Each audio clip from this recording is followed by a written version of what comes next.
ID check हो गई है हम लोगों की और हम लोग जाएंगे खितौला गेट के अंदर। पीछे है पापा की गाड़ी, हम लोग सामने जा रहे हैं। जिनके एंटेलर्स है वो मेल है चले, और जिनके एंटेलर्स नहीं है वो फीमेल। इनका हर वर्ष यानी ईयर एंटेलर्स लूज होता है फिर नया आता है डियर फैमिली में।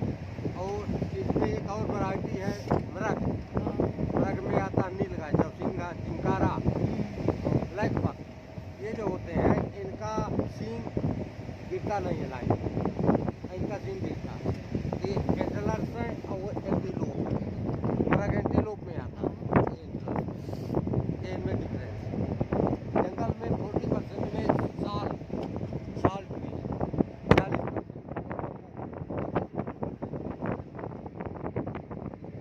पूरा प्लेटो एरिया है, मगधी खतौली प्लेटो एरिया, प्लेन ताला एक नंबर जो पूरा हिली एरिया है।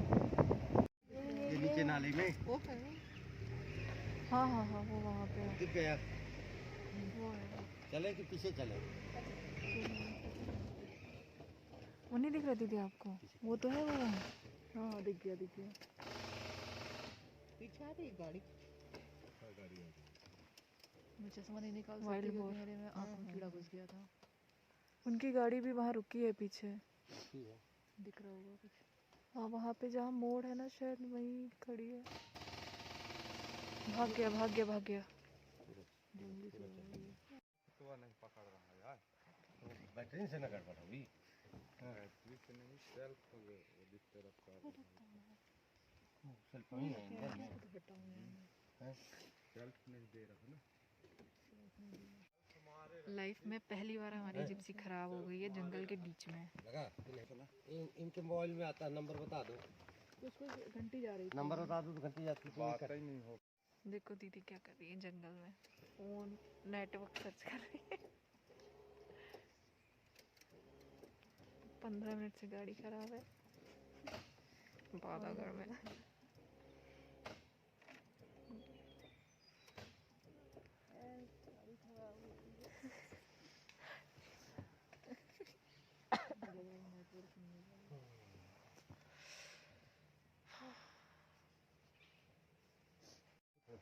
हाँ पूछेंगे।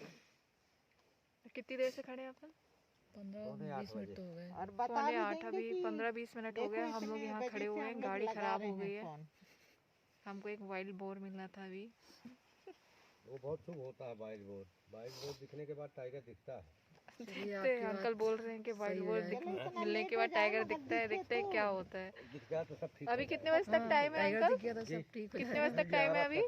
टाइम बहुत है, 11 बजे तक। 11 बजे तक, 11:30 तक रहता है। 15 मिनट में गाड़ी खराब, 15 मिनट गाड़ी खराब हो गई और अब हम लोग ये गाड़ी चेंज करेंगे। अंकल पहले अपना नाम तो बता दीजिए। जी जी, मेरा नाम तेजभान सिंह। अच्छा। मैं यहाँ पर 1993 से गाइड का काम कर रहा हूँ। अच्छा। यहाँ बांधवगढ़ जो है तो बांधवगढ़ बड़ फेमस नेशनल पार्क है। हाँ। टाइगर रिजर्व में मानता हूँ, क्योंकि यहाँ पर एक आध्यात्मिक महत्व भी है। ताला गेट है, 3 गेट हैं यहाँ पर कोर एरिया के, और 3 गेट हैं बफर जोन के। कोर एरिया में जो ताला है, ताला पूरा हिली एरिया है, वहाँ पर 32 हिल्स है। सबसे ऊंचा हिल्स है, माउंटेन है बांधवगढ़, जिसके नाम से नेशनल पार्क है बांधवगढ़। बांधवगढ़ का नाम माउंटेन से ही हुआ है, बांधवगढ़ माउंटेन से। उसकी ऊंचाई है 811 मीटर। उसके ऊपर टॉप में राम मंदिर है और भगवान के 10 अवतार के स्टेचू हैं। 11-12 तालाब हैं ऊपर। और वहाँ पर 2012 के पहले अलाउड था तो हम लोग गेस्टों को लेके जाते थे पैदल। शेष सैया तक जाते थे गाड़ी में, और शेष सैया से पैदल लेके जाते थे, वहाँ पूरा घुमाते थे, फिर लौट के आते थे। ये बांधवगढ़ का एक आध्यात्मिक महत्व है कि बांधवगढ़ जो है तो पहले एक तीर्थाटन था यहीं। हमारी नई गाड़ी आ गई है। यही है, अब वो तीर्थाटन का मतलब। चलिए उसमें चलते हैं। चलिए इस गाड़ी पे बैठ जाते हैं। मिलिए बाहर आए। गाड़ी ट्रांसफर कर लिया हमने, गाड़ी शिफ्ट कर ली है। नोटिस बंद करिए ना तो पुरानी गाड़ी। ये एलिफेंट कैंप, यहाँ पे 2 एलिफेंट है। चले जी अंकल। ये हमारी बिगड़ी हुई गाड़ी वो ड्राइवर गाड़ी। हाँ अब आगे बताते हैं, उसके आगे चलिए। उसके ये आगे जो बताइए। बांधवगढ़ है, बांधव मीन्स होता है ब्रदर, अच्छा। गढ़ मीन्स पैलेस महल। अच्छा अच्छा। लंका विजय के बाद भगवान राम बांधवगढ़ आए थे और बांधवगढ़ में विश्वकर्मा देव को आदेश दिया कि एक फोर्ट का निर्माण करो। अच्छा। एक फोर्ट का निर्माण किया गया और उसी फोर्ट को लक्ष्मण जी को गिफ्ट कर दिए। उसी समय उसी में हो गया, उसी समय इसका नाम पड़ा, उसी समय इसका नाम पड़ा बांधवगढ़। बांधव मीन्स ब्रदर, गढ़ मीन्स पैलेस, भाई का महल। ये जो है तो आध्यात्मिक महत्व है। अब हम आते हैं हिस्ट्री में, इतिहास में। पहली शताब्दी से और यहाँ का इतिहास जो मिलता है वर्ल्ड हिस्ट्री में, फर्स्ट सेंचुरी से, पहली शताब्दी से। पहली शताब्दी में वही टिकट दे दो, टिकट का राज्य था। और दूसरी तीसरी शताब्दी में फिर यहाँ पर आ गए कुरावंशी। कुरावंशी का शासन चला यहाँ पर लगभग 220 वर्षों का। फिर कुरावंशियों के बाद यहाँ पर आ गए आपके सेंगर राजपूत। सेंगर राजपूत के बाद पश्चिमी 6वीं शताब्दी में फिर यहाँ पर आ गए करचुली। तो करचुलियों का शासन यहाँ लंबे समय तक चला। करचुलियों ने लगभग 1177 तक करचुलियों का शासन था। लास्ट शासक जो यहाँ के थे करचुली, उनका नाम था सोमदत्त। सोमदत्त की एक बेटी थी जिनका नाम था पद्म कुमारी। पद्म कुमारी जो है एक बेटी थी, उनके बाकी कोई औलाद नहीं थी। तो ये महाराजा रीवा से आए जो बघेल हैं, जो रीवा राजधानी कायम किया, ये थोड़ा सुनो, ये वहाँ से आए आपके गुजरात से, ये गुजरात के हैं। तो फर्स्ट राजा जो आए थे उनका नाम था व्याघ्रदेव।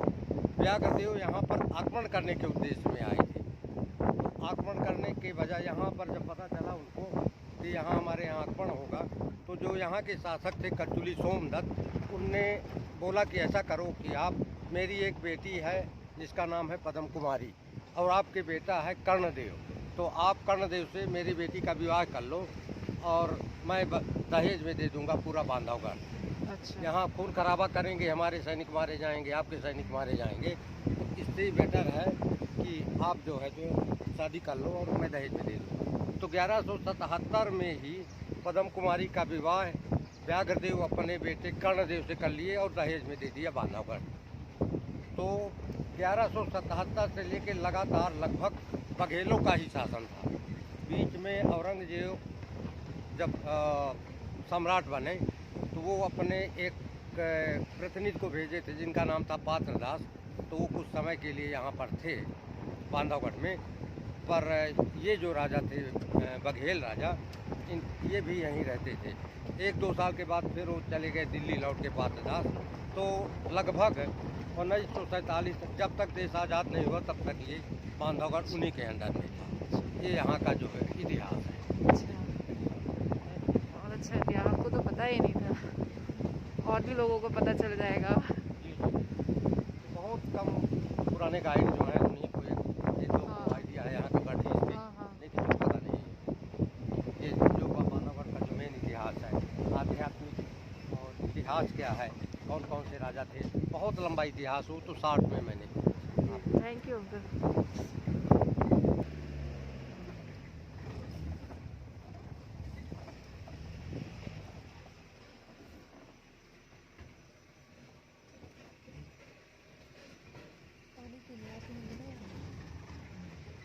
एरिया में एक टाइग्रेस है, उसके 3 बच्चे हैं। अच्छा, का एरिया है पूरा। क्या है, मेल टाइगर का एरिया होता है 40 से 50 स्क्वायर किलोमीटर और फीमेल का होता है 10 से 12 स्क्वायर किलोमीटर। ऐसा उनका एरिया होता है, अपना एरिया बना के रखते हैं। वो पेड़ों में स्केच मार्किंग करके, यूरिन स्प्रे करके और जमीन में स्क्रैप करके, इस प्रकार से अपना पेड़ इस्तेमाल करते हैं।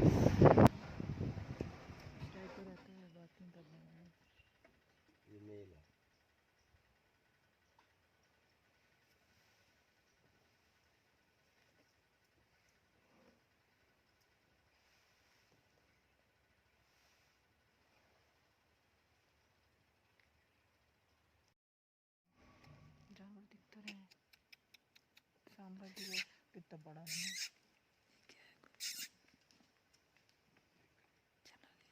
ये मेल है, इसका फुल वेट होता है 300 kg, इससे भी और बड़ा होता है थोड़ा साइज में।